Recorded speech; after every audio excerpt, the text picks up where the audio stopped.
You are watching Access LaPorte County, Channel 97. Coming up next is the March 13th, 2024 meeting of the LaPorte County Sheriff Merit Commission. You can find more information for this meeting by visiting www.accesslaportecounty.org. Good morning, everyone. I'd like to welcome you to the March 13th, 2024 meeting of the LaPorte County Sheriff's Department Merit Board. If you would please rise for the Pledge of Allegiance. Berger, if you would please. I pledge allegiance to the flag of the United States of America and to the republic for which it stands, one nation, under God, indivisible, with liberty and justice for all. Thank you. For the record, Merit Board Member Jim Miller is absent today. I know he notified the sheriff. He contacted me, so he's on a little bit of a vacation, so I guess we can let him do that. So we'll go from there. Did all the members receive a copy of the minutes from the February 14th meeting? Are there any questions? Hearing none, to have a motion to accept as submitted? So moved. Have a motion to have a second. Second. Have a motion second. Any questions? All in favor signify by aye. Aye. Opposed, same. Thank you. Mr. Ott, how are you today? I am good. How are you guys? Great. Beautiful day. Going to be a great day. It is. Good. Weather's starting to change, and it's very welcome to, at least by me, I'm sure by everybody else too. Close to standing room only today in here for our meeting. And Yeah. thank you, gentlemen, for being here. They want to get promoted. So noted. Good stuff. You ready for me? Yes, sir. Okay. Well, thanks again for being here today.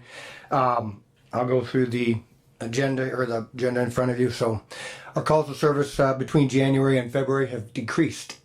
Total calls for service decreased 5% from 2,097 to 1,984. Crash reports decreased 28% from a 98 to 70. Traffic stop increased 4% from 713 to 743.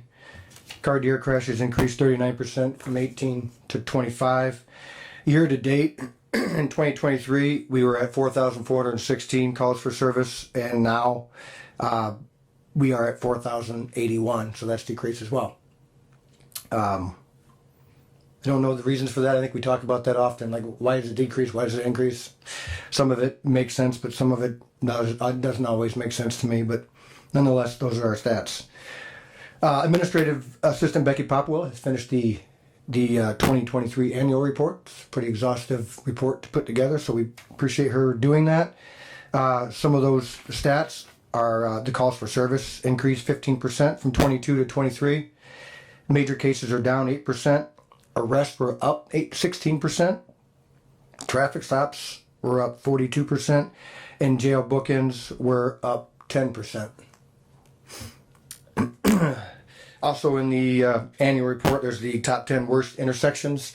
And it's interesting, we're all familiar with all of these, but I'll go ahead and name them. US 20 and US 35, US 20 and State Road 39, US 20 and US 421, US 421 County Road 400 North, US 30 and US 421, US 6 and 35. I'm not sure if that's not north or south. I assume north. US 6 and State Road 39, and then Johnson Road at County Road 500 West, and also Johnson Road at 300 North. Probationary Deputy Zach Weffler has tendered his resignation just recently. Something that we don't want to see, but we understand. It happens. Myself and Captain Allen have begun the hiring process. We've already taken in a number of applications, and we're working through that now. So we'll be just talking in the near future, getting some plans together for interviews, hopefully. What is the deadline for the applications? We left it open. We didn't leave a deadline. We're just accepting. So we're kind of we left it open this time. Deputy Jeff Jeffrey Armstrong has completed his FDO and is currently assigned to the midnight shift. He's doing really well. I've,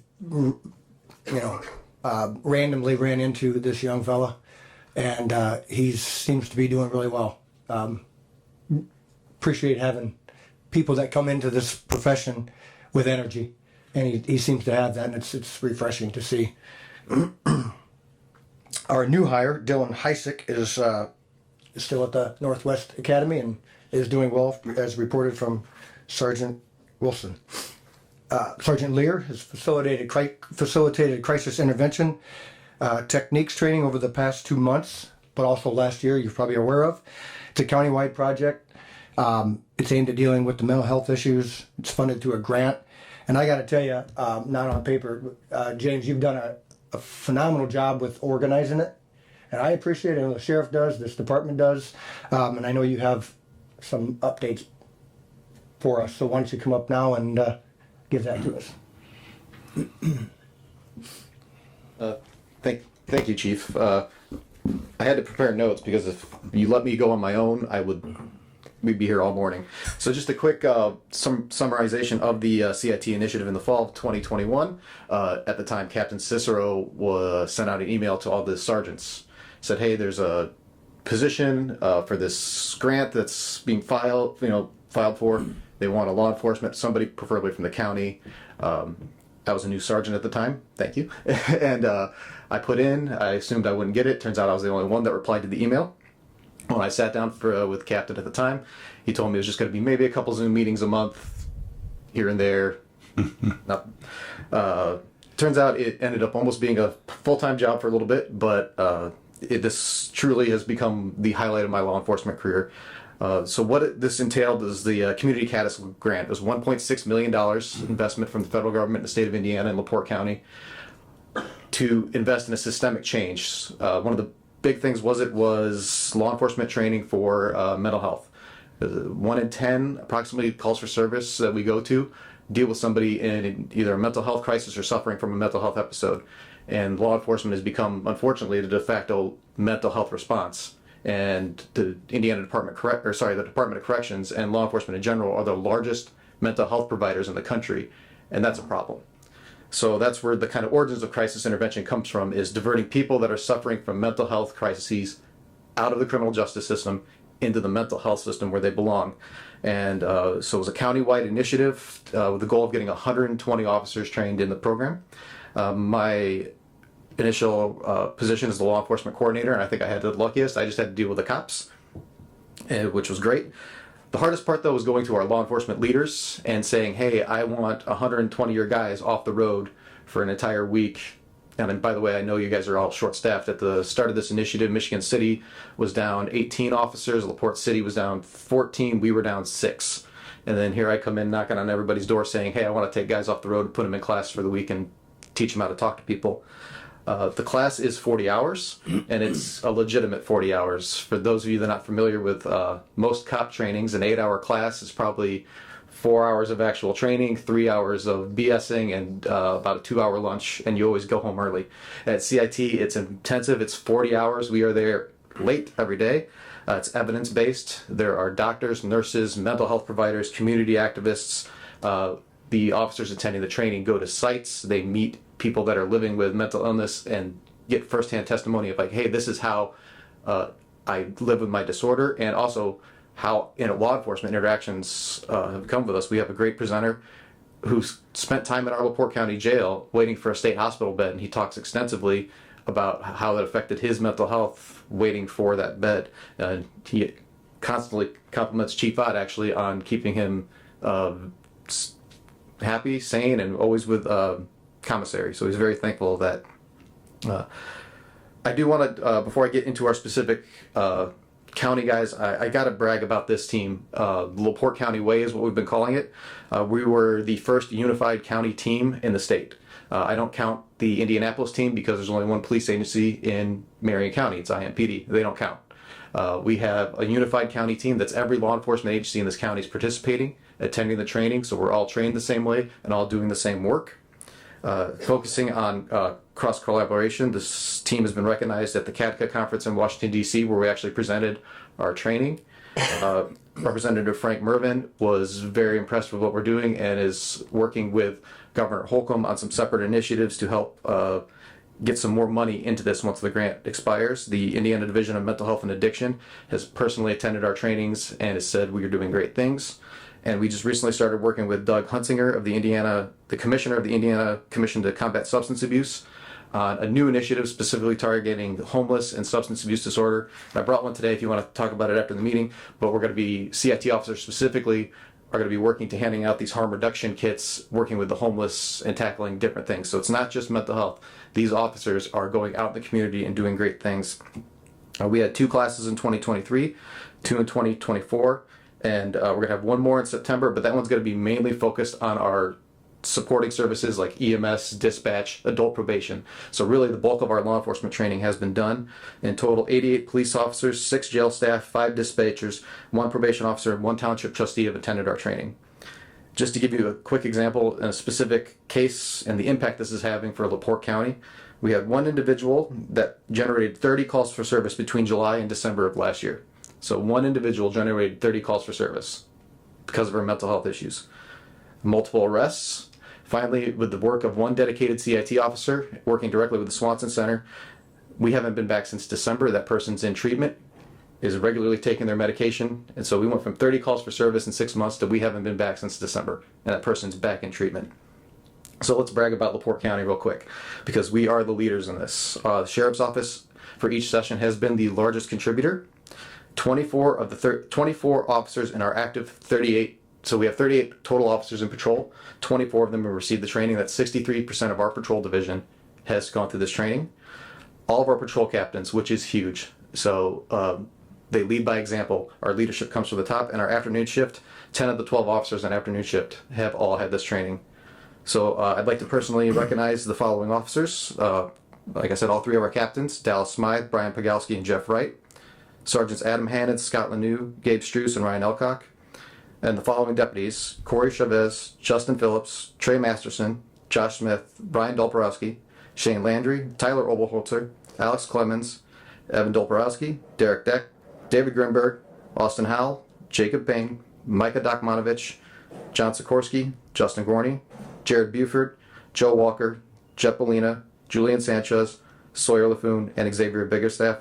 And the following jail deputies: Sergeant Carlos Espinoza, Corporal Tim Mace, James Hildebrecht, Mike Matsky, Michelle Phillips, and Tim Short have all gone through this training, are all doing fantastic work, and they're easily recognizable by these little gold pins. So if you next time you're out and about at an event, you see an officer with these pins, I encourage you, please go up, ask them how the training is impacting them, and I look forward to 2024 and beyond. So thank you, and I'm happy to answer any questions afterwards. So You said there was a grant of 1 in excess.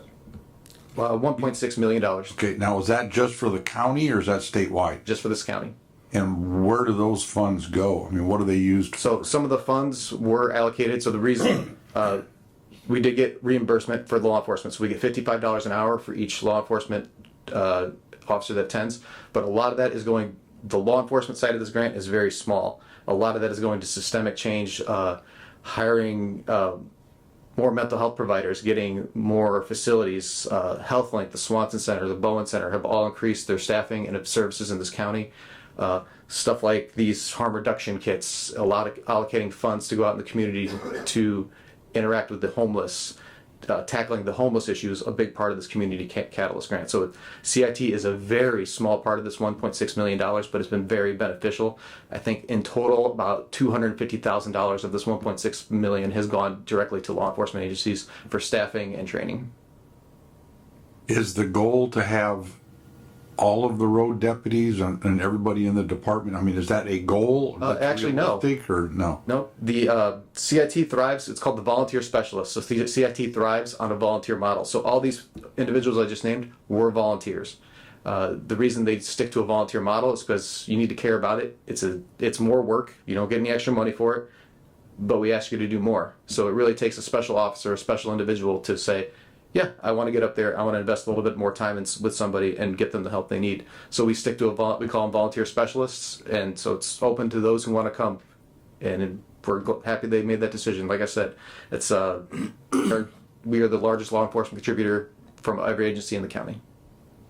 I'm assuming that this training that they go through also gives them credit for their annual training that's required by statute? Yes, since I am a general instructor and I'm at every training, they get their 40 hours, they get training hours for that as well. Anyone else? Thank you. Thank you. Thank you, James. Again, you've done an awesome job at this. I know it. Your words. It ended up being a full-time job, and I'm aware of it. I know the time that you put into it. But again, we've for all my entire career, we are the lead agency in this county, and you're picking up those reins and running with that. So appreciate it. So moving on, the Neil Thompson Memorial Scholarship is the application process has begun. So that is valid until March 15th. Contact the Unity Foundation; they're managing that now. So hopefully our staff members are looking into that for their family member. Captain Smythe has continued. He's done it for several years now. Being the liaison with the fair board for the upcoming fair, which doesn't seem like it's really not that far away. The time flies, right? Here we are in March, so he's already began those negotiations. So I look forward to him continuing with that.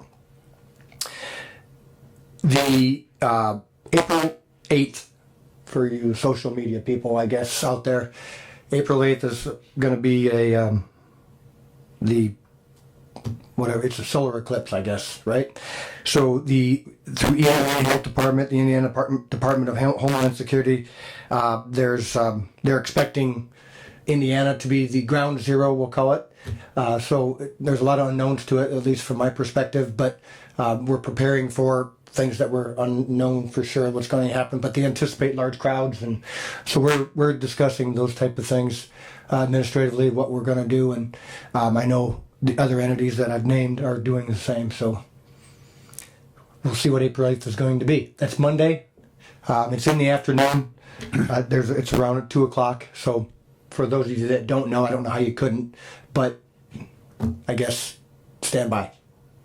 That's going to be for a 4-minute eclipse, I guess, something like that. I think, total eclipse. yeah. I think they say the entire process, we'll call it, or event, is 1 hour and 24 minutes, I believe. Is that? I don't know.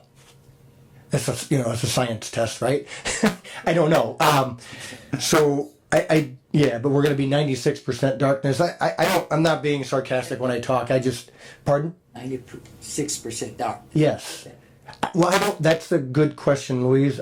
I'm not sure, because we go to sleep every night, and I don't know if that's 96% darkness when the sun goes down. I don't know.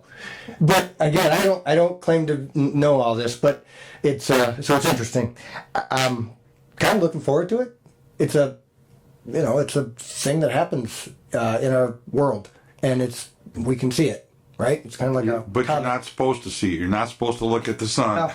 I get it. So Okay. I know. I know. There's all the opportunity of the glasses and whatever we can go out and purchase to do all this stuff. So nonetheless, April 8th, stand by around 2:00. There's an email for a letter of commendation from Dr. Sandra Wood. I can read that. It's an email in regards to Alex Clemens. I think it's again, these are things that happen that many of us will never know about, but the fact that she's actually reached out to us and told us about this one particularly is pretty impactful. So Sandra writes to the sheriff, or emails to the sheriff. I wanted to pass on some praise for Deputy Clemens that I heard today. Today he was our SRO, and they had a difficult situation with a student this morning, and was acting belligerent, disrespectful, argumentative, and with 2 of our high school principals. The student ended up being suspended for his behavior, and Deputy Clemens walked him to his locker room to gather his belongings. When he brought the student back to the principal's office, the student apologized to both of the principals, expressed accountability for his actions, and in general completely changed his tone and attitude towards our administration. We are not sure what kind of magic Deputy Clemens used with him, but whatever he did, it was amazing and very, very much so noticeable, to the point where he or she wrote this to the sheriff. That is remarkable. and you guys all know Deputy Alex. He's very quiet, but obviously very effective. And this is the stuff that we want our agency to be known for, right? So there's some more to it, but that's the gist of it. So good job to Deputy Clemens. The other is these are both, I have two cards, but it's both from the same lady, Joanne Taylor. It's for Deputy Troy Ryan and Sergeant Swanson. They were on a call together.